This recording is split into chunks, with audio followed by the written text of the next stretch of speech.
warahmatullahi wabarakatuh. Bismillahirrahmanirrahim. Alhamdulillahi rabbil alamin. Assalatu wassalamu ala nabiyina Muhammadin wa ala alihi washabbihi azman.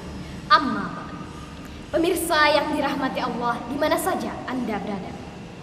Pertama-tama dan yang lebih utama, marilah kita panjatkan puja dan puji syukur kita kehadirat Allah Subhanahu wa Ta'ala, yang mana Dialah yang menciptakan malam dan siang, yang menciptakan langit dan bintang, yang menciptakan gunung yang tinggi menjulang, yang menciptakan segala macam binatang dari melata hingga yang terbang. Dan atas limpahan rahmat dan karunia-Nya jualah sehingga kita masih berada dalam keadaan sehat walafiat dan selalu untuk selamanya. Marilah kita panjatkan salawat dan salam kehadirat junjungan kita Nabi Muhammad SAW yang telah membawa umat manusia dari masa kebodohan kepada masa yang penuh dengan cahaya iman. Pemirsa yang dirahmati Allah, izinkanlah saya pada kesempatan ini menyampaikan sebuah dakwah yang berjudul Bahaya Narkoba dan Solusinya. Di antara sekian banyak makhluk Allah Subhanahu wa Ta'ala, ada satu makhluk yang mana dia lebih sempurna dari makhluk-makhluk Allah lainnya. Siapakah dia? Dialah yang bernama manusia. Kenapa manusia dikatakan lebih sempurna? Atau dalam bahasa Al-Quran disebut dengan ahsani taqwim.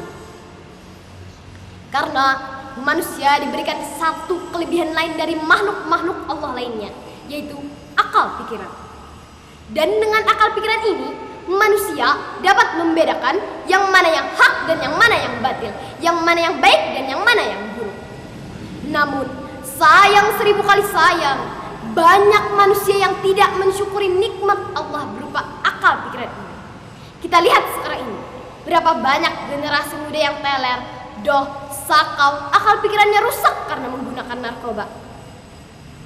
Pemirsa yang dirahmati Allah, apa itu narkoba? Narkoba adalah singkatan dari narkotika dan obat-obatan terlarang. Apa itu? Itu adalah obat-obatan kimia yang kalau kita minum atau kita gunakan akan dapat menghilangkan kesadaran, menghilangkan kecerdasan. Kita pun akan masuk ke dalam fase yang disebut mabuk, sehingga kita pun akan masuk ke dalam dunia khayalan belaka. Kita pun akan lupa segalanya. Dan lebih lanjut, parah lagi, akan membuat sakau, gangguan kejiwaan, dan bahkan kematian. Di antara kroni-kroni narkoba adalah ekstasi, sabu, putau, pil-jenit, dan hal-hal yang memabukkan lainnya. Oleh karena itu, Islam dengan tegas mengatakan bahwa narkoba itu haram hukumnya. Karena narkoba termasuk memabukkan. Dan memabukkan itu akan menjerumuskan manusia ke dalam jurang kejahatan dan kemaksiatan.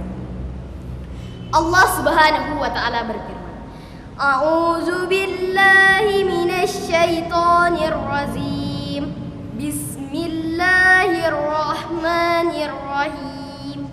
Ya ayyuhallazina amanu innamal khamru wal maisiru wal ansabu wal azlamu rizqum min amalis syaitan fastanibu la'allakum tuflihun. Artinya, wahai orang-orang yang beriman, sesungguhnya minuman keras, berjudi, mengundi nasib dengan anak panah adalah termasuk perbuatan syaitan dan termasuk perbuatan keji. Maka jauhilah perbuatan itu agar kamu beruntung. Surah Al-Maidah ayat 90. Senada dengan ayat tersebut, Nabi SAW bersabda, Kullu muskirin kamrun wa kullu kamrin haramun. Setiap hal yang memabukkan itu adalah termasuk golongan khamar, dan khamar itu haram hukumnya. Pemirsa, berdasarkan kedua nas di atas, maka jelaslah bahwa narkoba itu haram hukumnya. Pemirsa, lalu bagaimana solusi untuk menjauhi bahaya narkoba ini? Solusi utama untuk menjauhi bahaya narkoba ini tidak lain dan tidak bukan adalah iman dan takwa. Lalu, siapa saja yang dapat membantu solusi ini? Pertama, pemerintah. Pemerintah dengan kewenangannya hendaklah membuat hukum yang tegas dan keras kepada para pengguna dan pengedar narkoba. Dan pemerintah dengan kebijakannya hendaklah memasukkan mengenai iman dan takwa di seluruh lembaga pendidikan. Kedua, tokoh agama dan tokoh masyarakat. Hendaklah mereka ini selalu menggedor-gedorkan tentang pentingnya iman dan takwa, dan tentang pentingnya ikatan-ikatan iman dan takwa di dalam mencegahnya. Insya Allah, dengan sering diberitahu, masyarakat pun akan sadar akan bahaya narkoba. Ketiga, ini adalah fondasi suatu masyarakat, yaitu keluarga. Di dalam keluarga ada orang tua. Para orang tua hendaklah sejak dini menanamkan iman dan takwa kepada anak-anaknya. Insya Allah, dengan iman dan takwa yang ditanamkan sejak dini, anak akan tumbuh menjadi generasi penerus tangguh yang tidak akan pernah tergoda dengan bujuk rayu narkoba.